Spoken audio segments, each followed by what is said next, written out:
Eric, I think we should all be back. Yeah, okay. It looks like on my screen, a lot of people have cameras off. Are you seeing the same thing? There are a number with cameras off, but I'm seeing a whole bunch of happy, smiling Rotarians. Yeah, okay. Well, yeah, we'll go ahead and get started. I want to welcome everyone to Iowa City Noon Rotary. It's great to see your smiling faces every Thursday. We look forward to that every week. We start every meeting with the Pledge of Allegiance. So if everyone could please take a second and unmute yourself, we'll share a screen of the American flag. So if you could please join me in the Pledge of Allegiance. I pledge allegiance to the flag of the United States of America and to the republic which for which it stands, one nation, indivisible, with liberty and justice for all. Great, thank you. We're going to kick it back over to Devin real quick for Zoom tips. Hey, beautiful people. Thanks, President Weiler. Zoom tips, you know, you've been here. But in case you need a refresher, check out the view. You can switch between the gallery view and you can see all your fellow Rotarians, or you can switch to the speaker view. There will be slides today, so I encourage you to check out the little slider in the middle of the screen if you want to see more of our presenter. Slide that thing over. If you want to see more of the slides, slide it the other way. Check out your reactions tab for raising of hands and the various emojis. Let's see there's a ghost emoji. I don't know why that's in my top emojis, but it's there. But you can search for all kinds of things to add a little bit of humor to the or life to the meeting. And finally, I will encourage you to go to the chat section and sign in for attendance purposes or to chat with your fellow Rotarians. Back to you, President Eric. Great, thank you, Devin. We love, one of the favorite parts of our meeting that we love is just seeing new faces every week. So if you're a visiting Rotarian from another club, or if you're one of our Rotarians who has a guest, please click raise hand and we'd love to get to know you a little better. Do we have any? I know some weeks we do, other weeks we don't. Ann Parker. Yep, thanks everybody. It's good to see you. Today I have with me Kim Bergen-Jackson. Now I know a number of you will recognize Kim as she is a lead administrator at Oak Knoll, where I sit on the board. Kim has a PhD. She's an expert in elder care and is a licensed nursing home administrator. So I'm happy to have her join us today, learn a little bit more about Rotary. And I know she knows many of you, but meeting more of our members as we go forward. Kim, do you want to just say a quick hello? Yeah, sure. Hi, everybody. As Ann said, I'm Kim Bergen-Jackson. I know a number of you. Been at Oak Knoll for 20 years and love it. Consult nationally for a few things regarding older adults, and I'm very pleased to be here. Yeah, thanks for joining me today, Kim. Thanks, Ann. Yeah, welcome, Kim. Feel free to join us anytime. We have quite a few announcements today, so everyone just settle back. We've got a lot of great information to share. And the first thing I'm excited to share is we are coming back to in-person meetings in April. So 2 weeks from today, mark your calendar, April 7th, we will be at the Highlander with bells and whistles on and look forward to seeing everyone in person. For those of you who are new, we were on Zoom for about a year during the pandemic. We came back in person at the Highlander in July and August. And then when numbers started rising in the fall, we went back to Zoom. So it's been a long time coming and we hope to see all of you there. And I know we're not getting all of our members on Zoom. So if you bump into a fellow Rotarian in the next 2 weeks at the grocery store around town, remind them that April 7th, we will be back at the Highlander and we would love to see them there. Mark Priest. Yeah, I have an announcement. Some of you know me as Rotary Kerber Heart Safe, but I'm also a Human Rights Commissioner in the city of Iowa City. And I wanted you to know that we're looking for nominations for the Human Rights Youth Awards. I'll put in the chat the email address where you could nominate students for this youth award. We're looking for impacts locally and globally, and not so much like school activities or already programs, but something unique that some of our young people are doing. We're really privileged in this town to have some really extraordinary young people. And the awards will be, I don't remember the date, but it'll be in May before the kids leave town or go on vacation. So watch for that in the chat. that address. Thanks very much. Great, thank you, Mark. And Brad Baldus, Brad, are we going golfing in early June? That is the plan. And it's also a plan that I share my screen here for my announcement. Can everybody see my screen? Yes, Yep. no? Yep. Okay, perfect. So just wanted to announce again that we are having our annual Rotary sponsored Ronald McDonald House Golf Tournament fundraiser, and we're planning to go back to our normal format, COVID COVID willing. June 6th, this is the main Ronald McDonald House for the Families Golf Outing page or website, which I will put the link in the chat. But notice June 6th, Monday, June 6th is when this will be happening. Shotgun start again. And all information is on this page for registering. You can register online to play. You can also register or make a donation as a sponsor and get the benefits of signage and whatnot as being a sponsor.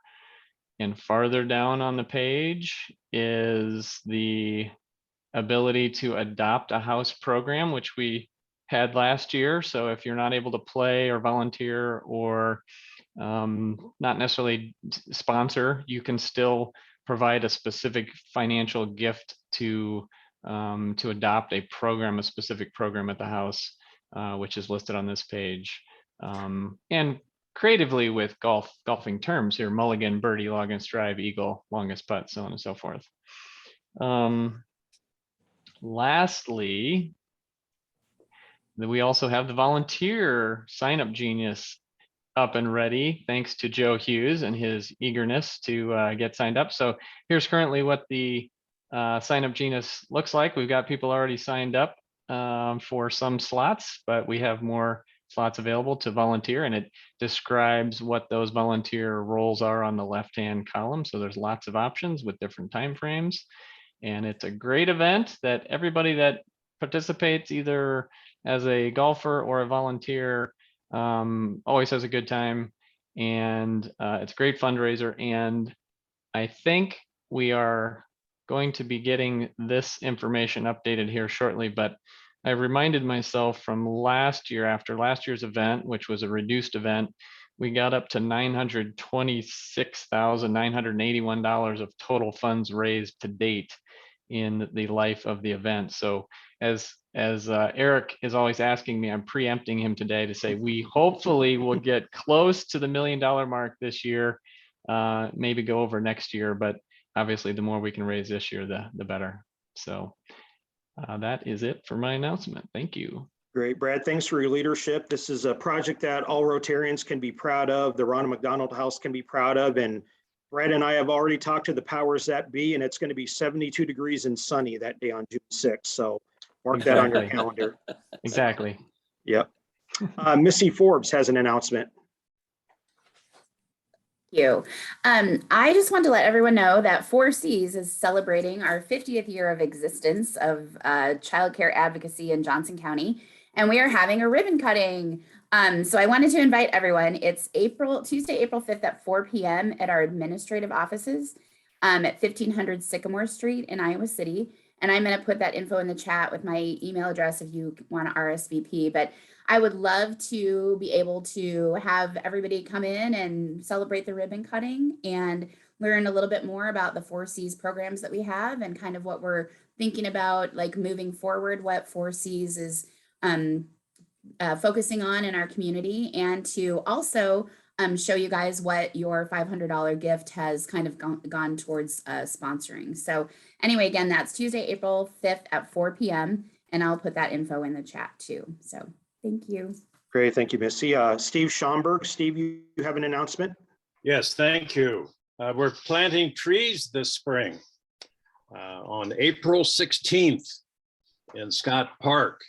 Those of you who helped plant trees last fall know that it is a fun experience with Rotarians from the area. And we hope that you will sign up to help out on the 16th. We'll start at 10 o'clock. Trees will be provided. Bring a spade if you have one, but also spades are provided. And it's a great time. In the chat, I have put the Sign Up Genius address.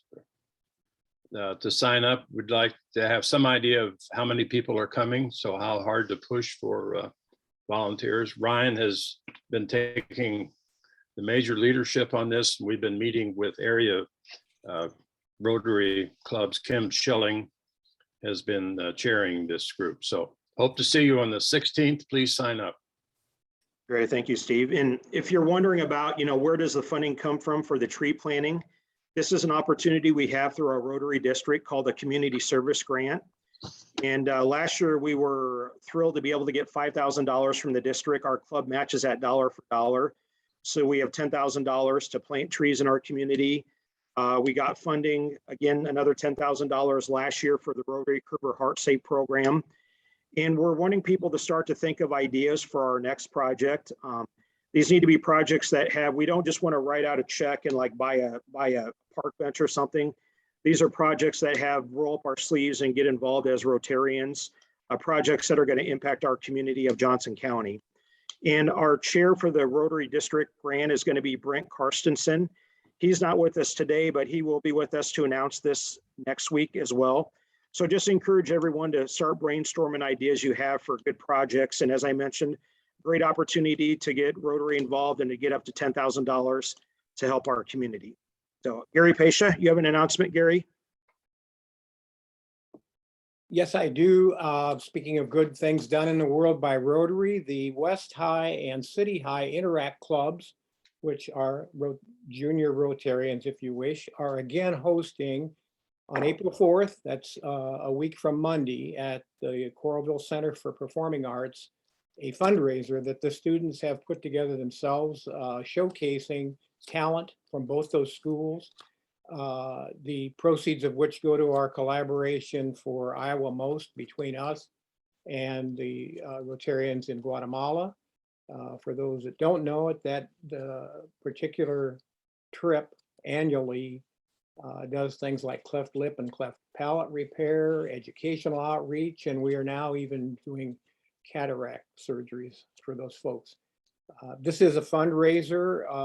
It's April 4th at 6:30. It's tickets are $7 for students and $12 for adults. You can buy tickets at the door, or you can go to iowamost.org. Over and above being a fundraiser, we'd love to get folks, as many as possible, to attend this event to showcase and give you an opportunity to see what these kids can do. So hope to see you there on April 4th at 6:30. Thank you. Great. Thank you, Gary. Ryan Bell, you have an announcement, Ryan? Yep. Thank you, President Eric. The Rotary All Iowa District Conference is coming to our town, and we've prepared a video that Devin is going to roll here momentarily with reasons why you should come. So we hope to see a lot of you there. It's in our backyard. There's over 200 people already registered, and we'd like to add more of you to that list. So roll it, Devin, please.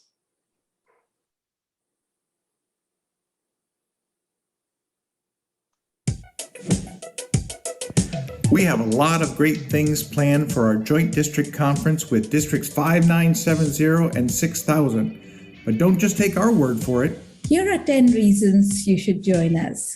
Register at iowarotary.com and let's get ready to have some fun. Number 10, great speakers. From Rachel Fisher, a human trafficking survivor, to Iowa football great Chuck Long, our speakers will leave you inspired and ready to take action. Besides all the conference presentations, panels, and dining events, we have some extracurricular activities for you. We have music and health and healing, yoga, a trail walk, a bike crawl, and the annual walk for polio. Number 8, the Youth Exchange Flag Ceremony. If you haven't seen the pride on our exchange student faces when they carry their country flags, you won't want to miss this. Plus, they are going to sing for us. Number 7, you have lots of opportunities for service, whether it's planting a tree for Earth Day, or buying a duck in the duck race, or bidding on the quilt to support the foundation. You have lots of opportunities in the ways that work for you. Number 6, the House of Friendship. Ever want to know how your club can get involved with an international project? Or learn what other clubs are doing locally? The House of Friendship is a great place for people to showcase these ideas and for you to get involved. Number 5, get to know your district leadership. District Conference is a great time to get to know your district governor and other district leaders and learn their priorities. Rumor has it they're a lot of fun, too. Number 4, even more great speakers. Did you know we have a global leader in diversity, equity, and inclusion speaking to us? We also have several renowned authors sharing their stories. I can't wait. Number 3, Big Grove Brewery. Yes, you heard that right. On Friday night, we'll be treated to a great event at a local brewery. Number 2, membership ideas. We have membership panels designed by club size to give you ideas to strengthen your club and engage members. We want you to take away things and bring them back to your own club from these meetings. And the number 1 reason to attend District Conference is Rotary Fellowship. What's better than meeting other Rotarians who are like-minded about service and making the world a better place, just like you?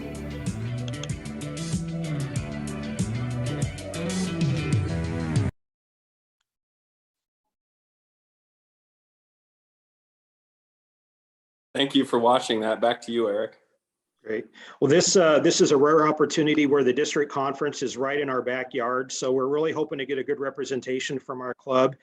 And it's just a wonderful opportunity to get inspired by the work of Rotary, meet other Rotarians, and see what other Rotary projects are out there. So we hope to see many of you there next month.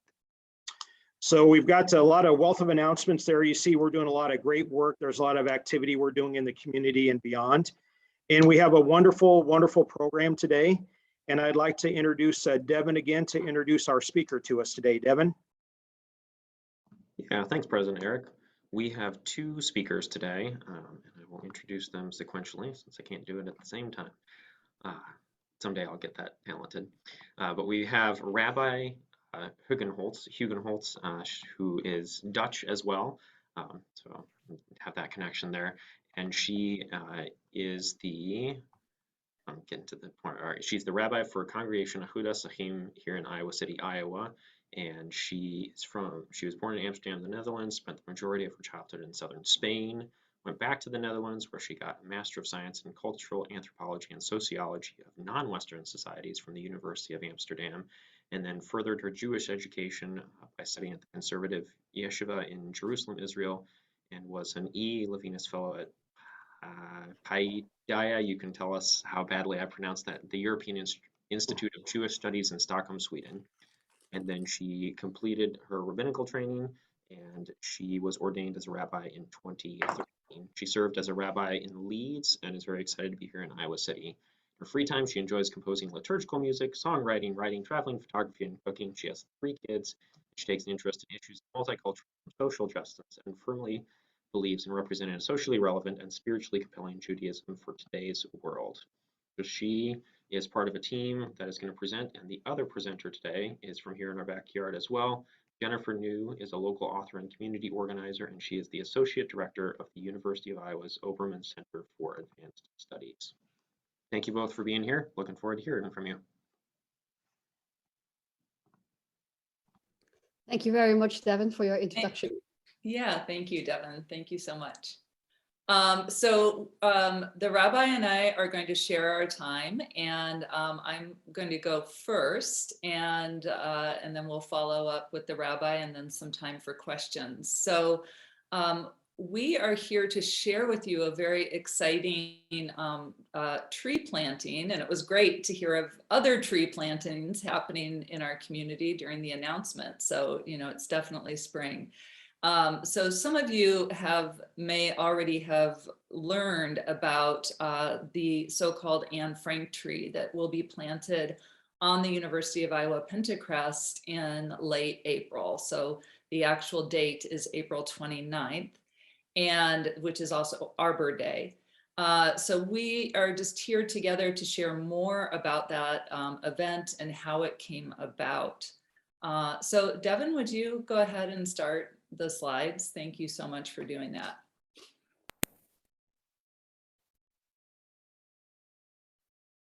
And you can go ahead.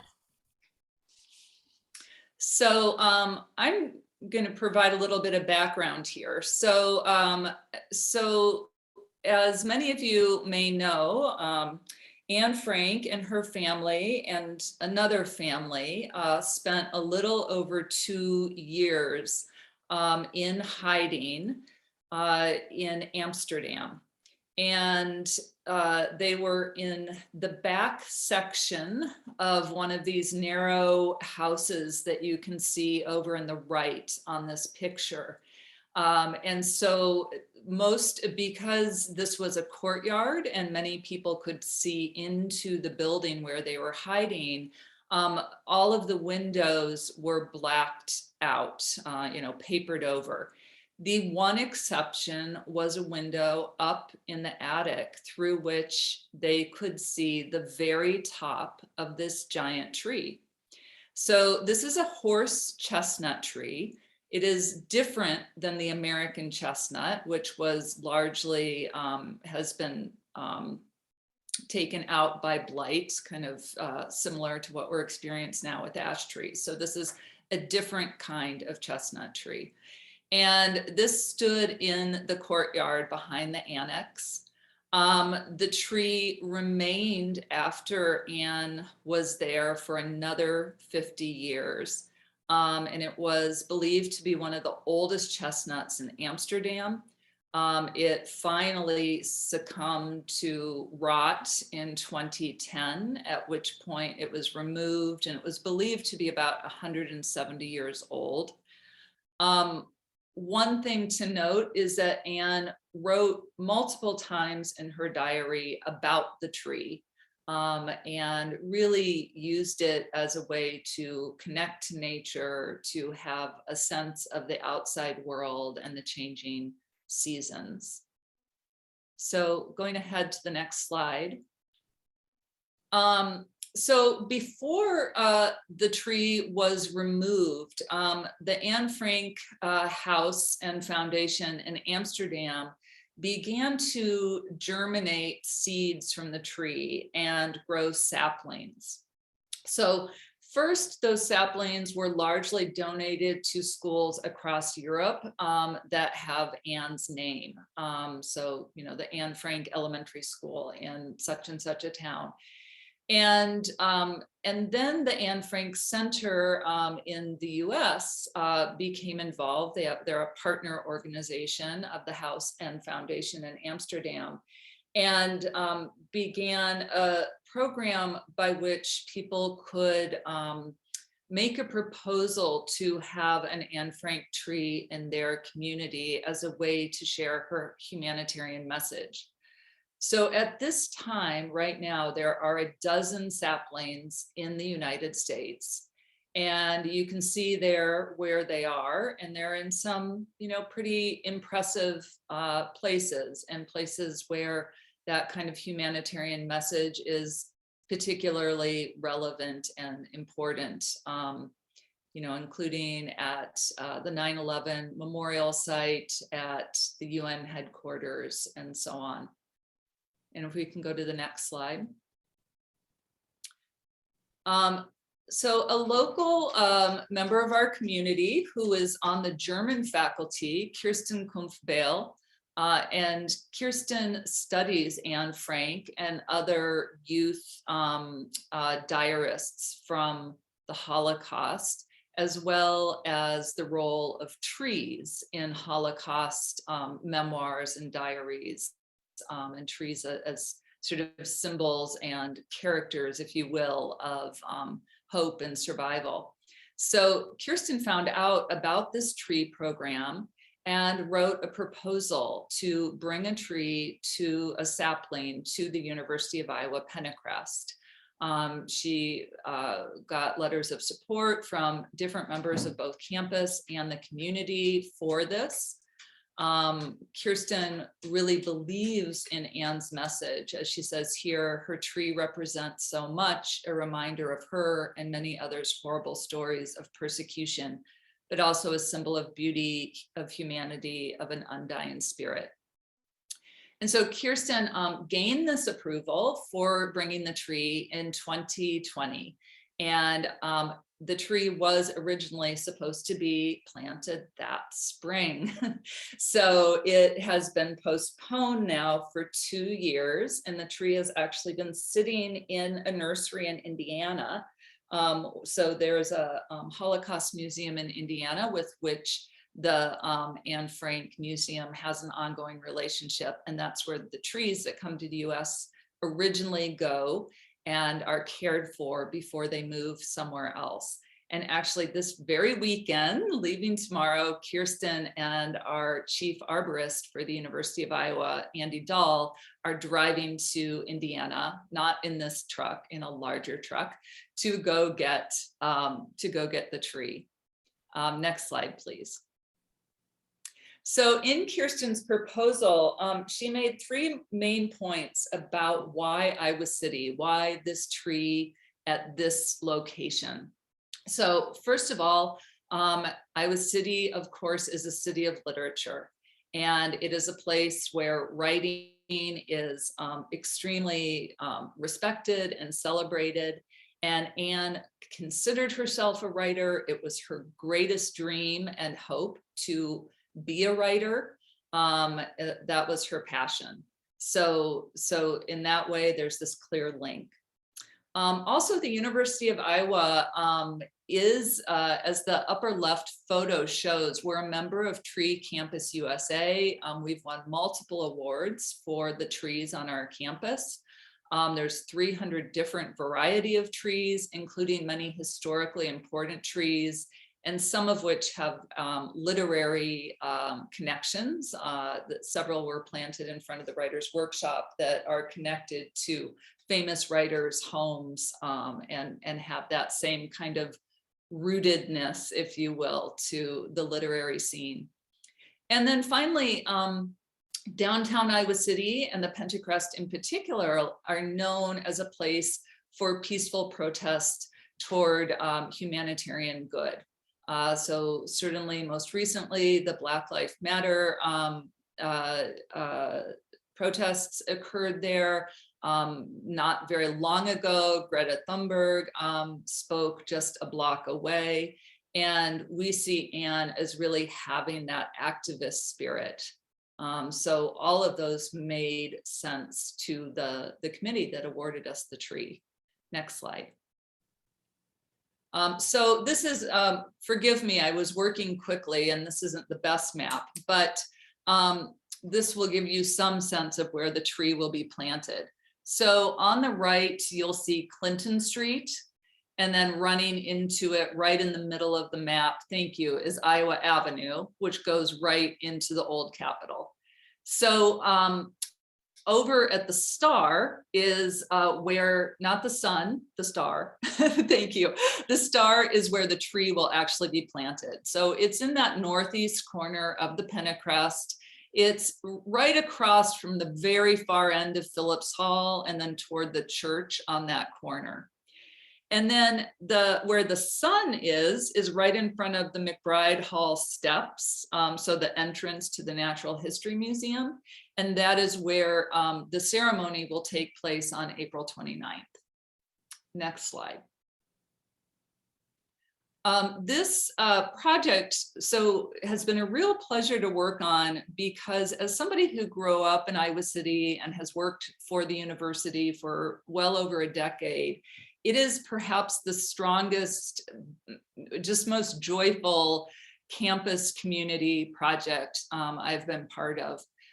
So this is just giving you a sense of who is really deeply involved, and we could go off into sub branches and more sub branches, but I want to note these members who are making this possible. So certainly groundskeeping at the UI is very central to receiving and caring for the tree. My own office of the Obermann Center for Advanced Studies has provided all the programmatic support for doing the planting. Both Iowa Hillel and Agudas Achim have worked with us to provide advice and inclusion of both the campus and greater Iowa City Jewish communities, and even beyond that into the state.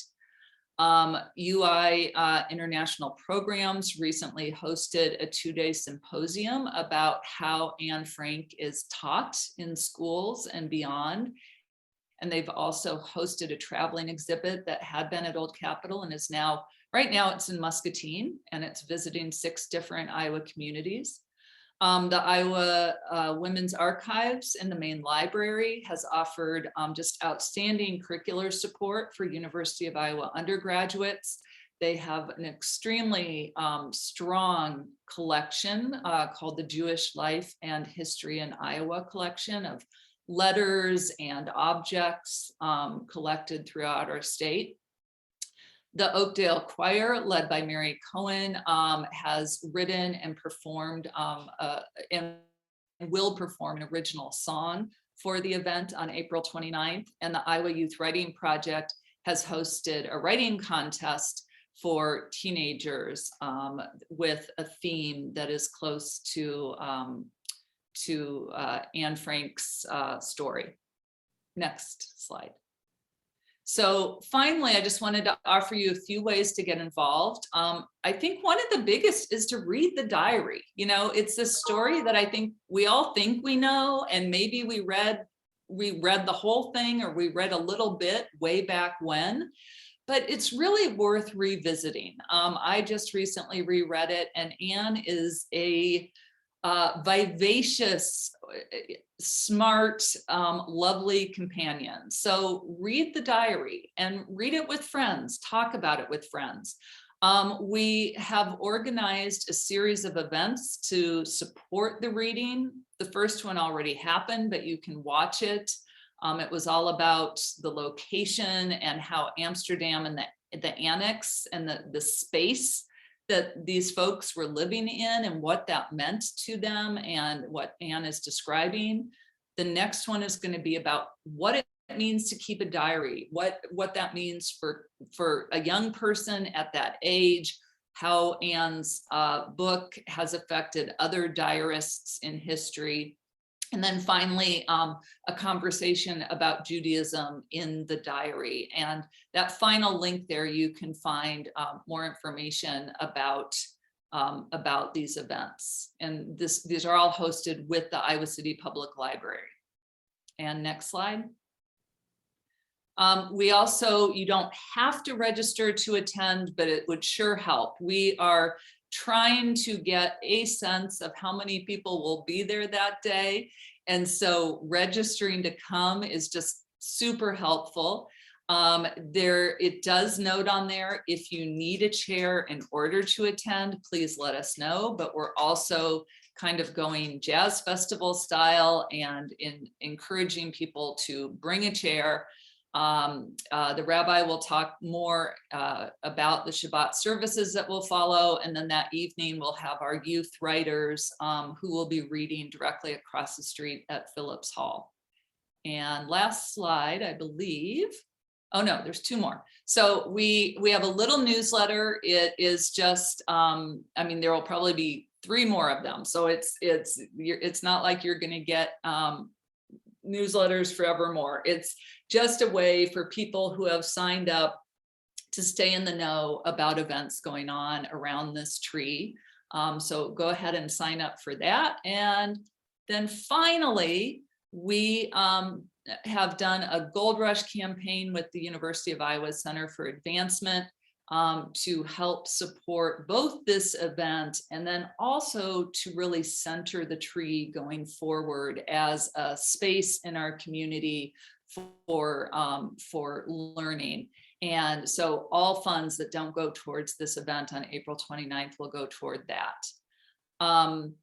The final thing I'll say is the event on April 29th, and you can end the slides, Devin, thank you, is from 5 to 6 p.m.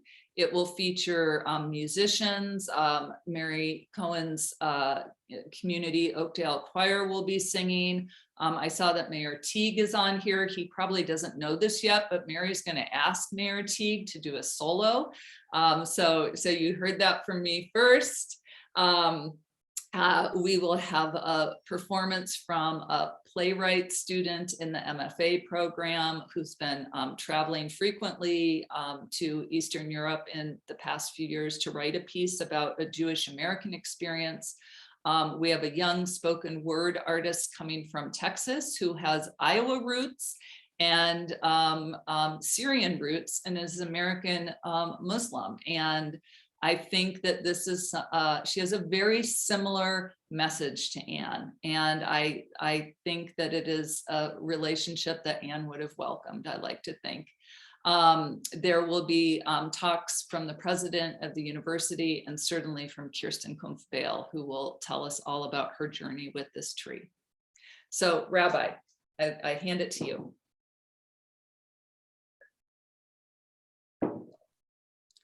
Thank you very much, Jennifer. Very grateful to you and very grateful to everyone at the Rotary. I remember I visited the Rotary in person in 2019 before the pandemic. So I'm glad we are reconnecting. So I just basically want to very quickly, which is hard for a Jewish person, especially Rabbi, but I'm going to try, very quickly talk about 3 elements of my perspective on this wonderful occasion. So 1 is the kind of historical context of Anne Frank. 2 is the contextual context of rising anti-Semitism in America. And 3 is about Judaism and our values in the city. So Anne Frank is very close to my heart for reasons that have become obvious if you have heard the conversations between Devin and myself, because I am Dutch. And not only that, I am from Amsterdam and I have walked past the annex so many times, trudging through the center of Amsterdam. I've read the diary in the original Dutch, of course. I am a diarist myself and started around the age of Anne Frank. And I'm sure Anne Frank was a reason why I started writing myself. And, you know, the profundity of the impact of the Shoah, the Holocaust, on the Dutch Jewish community cannot be impacted. And by extension, also on the American Jewish experience, though in a less direct way. And I had the pleasure of meeting the director of the Anne Frank House as part of these events. So, you know, obviously I have seen what the Anne Frank House does in my own city, in Amsterdam, and the dialogue they create and the cross-cultural and interfaith connections and civic consciousness that they raise. And it's just a wonderful opportunity.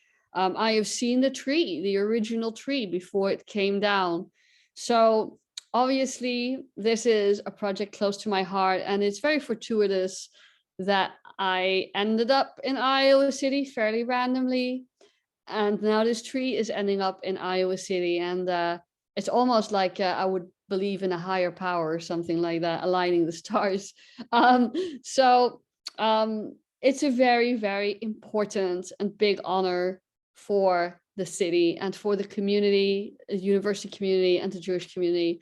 My second point is unfortunately a little more heavy, and that is the uptick of anti-Semitism that we have seen recently in the United States over the last number of years. And I think it's important to be cognizant of the challenges facing our Jewish neighbors and friends, not because we are not mindful of other people's challenges and discrimination and inequity, but really rather on the contrary. You know, we can only build true civic connection and solidarity with each other if we know in each other's hearts and in each other's communities what is going on. And unfortunately, anti-Semitism is an animating force of other forms of bigotries, including anti-Black racism, anti-LGBT discrimination, and Islamophobia.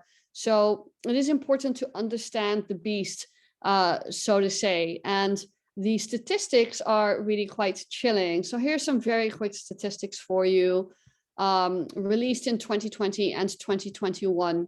So, you know, in the United States, Jews make up no more than 2% of the population. We are articulate, but we are really quite small as a community. Yet we are the targets of nearly 60% of all religious bias crimes. So just, I'm going to repeat that. We are only 2% of the US population, but the victims of religious bias crimes, 60% of the share are anti-Semitic in nature. And Jews are feeling that vulnerability after the Pittsburgh massacre, after the Poway massacre, after the Colleyville hostage taking. These are all events that make us feel particularly vulnerable and that cause us to necessitate security upgrades on our premises, in our houses of worship, in our communal buildings, siphoning away oxygen, spiritual, mental, emotional, physical, and financial energy from our communities in order to do what we are called to do by our Holy Torah, which is to be a light and to share loving kindness and repair the world. So there really is a knock-on effect. Many Jews report encountering anti-Semitism in their own lives. 1 in 4 American Jews say they have been targeted by anti-Semitism in some way over the last 12 months. And 4 in 10, 40% of American Jews have adjusted their behavior accordingly. And 82% of American Jews say that anti-Semitism has risen over the last 5 years.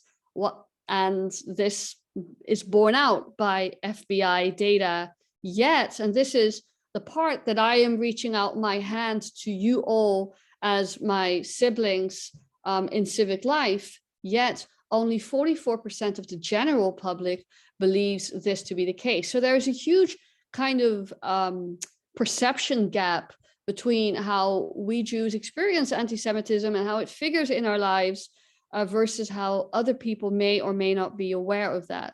Now, here is where I'm going to pivot, because I do not want to end on a bad note. The rabbis of the Talmud said you always have to give a nechemta, a sense of consolation and comfort at the end, and I would not be doing a good job if I leave you hanging with this. I think it is so important, precisely because of this chilling data, that we project a Judaism that is confident and concerned with the world and in solidarity with other communities and attentive to the needs of the community and attentive to our civic needs as well. I want to say as American citizens, but ironically, I'm not yet an American citizen. I'm a green card holder, so give it 3 more years. But as American citizens and residents in this beautiful country and in this beautiful city. And that is why this project is really close to my heart, because the symbolic power of planting a Jewish symbol with such strong values attached in the heart of our city community, in the heart of our university community, is really very powerful. It's a very powerful gesture to those who misunderstand us, to those who hate us, to those who wish to see us divided. And on that note, I really, really want to encourage you to come to the Shabbat service. We are holding a big whopping Shabbat service in McBride Hall. It seats hundreds of people. It will be a short and accessible and musical Shabbat service. So if you think I've never been to a Jewish service before, I don't know if this is for me or what to expect. It will be a wonderful, soothing, reflective space for considering Anne Frank's wisdom and also the wisdom of the Jewish tradition as it stands, and ushering in the Sabbath and the weekend, right? Thank God it's Friday. It's a reason that's a saying. So if you intend on coming to the planting ceremony, or even if you don't intend on coming to the planting ceremony, you and your loved ones and your constituents are so welcome to come to the Shabbat service and sample a little bit of what Judaism really is and what a living, breathing Judaism in our city can be, and tighten those connections. You know, we do not want to be defined by those who either hate us or try to destroy us. We want to be defined by the light and love we carry into the world and share that with our neighbors. So you would be more than welcome if you think, you know what, I'm kind of curious about this whole Shabbat thing. And I kind of want to ease my way into the weekend. Please come join us for that. And with that, I am closing out, and I look forward to welcoming you at this special Shabbat service. There will be plenty of space and plenty of opportunity for connection and sharing. So thank you all. And Jennifer, back over to you, and Devin, back over to you. Great. Well, we have time for a few questions. If anyone has a question, please click raise hand in the chat and we'll call on you to unmute yourself and ask the question. And Jennifer, I wanted to ask, maybe I missed this, but the tree you're planting, how large do you anticipate it getting its full lifespan? Oh, that is a really good question. Give me 1 second. Oh, sure. It will be large. Yes. I'll find that, but go Sure. ahead with another question. Yeah, Russ Scannum, Russ. Oh, sure. Hi, everyone, and hi, Rabbi Esther. Hi, Jennifer. And Jennifer, thank you for mentioning international programs. We are a very proud sponsor of the tree planting and of the symposium dedicated to teaching. And Frank, this is a wonderful project that really has an impact, not just within the university and the surrounding Iowa City community, but the entire state. So I would encourage you to engage with it. We are currently trying to think about future iterations of this project and what forms those might take. So we will keep Rotary posted in case you want to help us move forward with this great initiative. Great. Chuck Swanson. Chuck, you have a question? Similar to what Russ said. First of all, Jennifer and Rabbi Esther, this is fabulous. What a great project. It's really, really interesting. We have a tree planted out in front of Hancher that's in memory of the workers who died when the original Hancher was built. And just my comment is that every year there's a group that come that, I don't know, they have a little, I think they say a prayer and they talk a little bit about those workers. But once a tree is planted, it grows, but a lot of times you forget about the significance of the tree. And similar to what Russ said, I would think about an annual sort of approach to doing something, because this subject, I hate to say it, it's not just going to go away. But to me, this is something that you could really program around or do something every year just to remind people. Yeah, thank you, Chuck. Yeah, that is the expectation. And that's part of the expectation that comes with the tree when you are given one of these trees, is that it is a very ongoing thing. And so that's part of our fundraising, is that it is to carry forward. We know that just a small thing that's going to happen next fall is there's going to be a public reading of the diary in as many of the languages as we can find speakers for. It's been published in over 70 languages. So there's going to be an out loud, right in front of the tree reading of the diary, and hopefully all 70-ish languages. So. Well, Jennifer, I'd hate to volunteer for the position. You can't find another Dutch reader. But don't worry, Devin. We had one final question in the chat. Have they replanted a sapling of this tree at the Anne Frank Center itself? In Amsterdam? I don't know. Rabbi, do you know? I don't know. I would guess they have, but I don't know. I don't know, but let me Google it in Dutch real quick. Yeah. Well, Jennifer and Rabbi, thank you so much for the wonderful program today. Hopefully a lot of us can attend the ceremony, the upcoming ceremony. And one of our initiatives with Rotary worldwide is eradication of polio. Rotary's been working on this since the mid-1980s. So in honor of our speakers, every week we donate to the Rotary Polio Plus program. The Bill and Melinda Gates will match that 2-to-1, and that'll result in your honor in 70 polio vaccinations around the world. So a little way we can thank you for your time today. Thank you. Wonderful. Yep. And final announcements, we've got another great program next week. Karen Nelson, and her program is titled Sweet Dreams, Strategies to Improve Your Sleep. Should be an interesting program. And just want to remind everyone, we're super thrilled that we're going to be back in person in 2 weeks. So when you run into Rotarians, remind them that April 7th will be in person at the Highlander. And we conclude every meeting with the Rotary four-way test. And we'll put the four-way test up here on the screen in a second. I know we all have it memorized, but in case we don't, please join me in the Rotary four-way test of the things we think, say, or do. Is it the truth? Is it fair to all concerned? Will it build Goodwill and better friendships? Will it be Beneficial to all concerned? Thank you again for joining us and look forward to seeing everybody next Thursday. Have a great day, guys. Bye-bye. Bye.